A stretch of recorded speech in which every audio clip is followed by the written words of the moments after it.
আসসালামু আলাইকুম। এটি হচ্ছে আমাদের গাড়ল খামার। এই গাড়লগুলো দেখেন কত সুন্দরভাবে বিশ্রাম নিচ্ছে।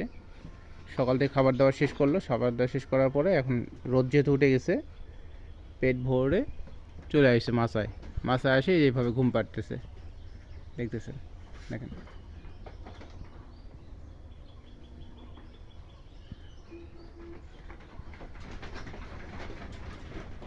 গাড়লগুলো আর কি অনেক পরিমাণে ভয় করে যে যে কেউ আসলে খুব তাড়াতাড়ি উঠে দৌড় দিয়ে দিবে দৌড়।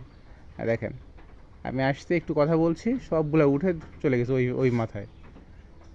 আমি যদি একটু আবার উপরে উঠি তাহলে দেখবেন যে ওরা নিচে চলে যাবে ওই সামনের দিকে, যেদিকে ওদেরকে খাবার দেওয়ার জায়গা আছে।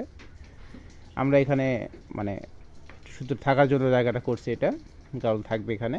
আর খাবার টাবার জায়গা দেওয়া সেগুলো সামনের দিকে জায়গা আছে, একটা ঘিরানোর জায়গা আছে, ওই ঘিরার মধ্যে যায় আর খাবার খায়।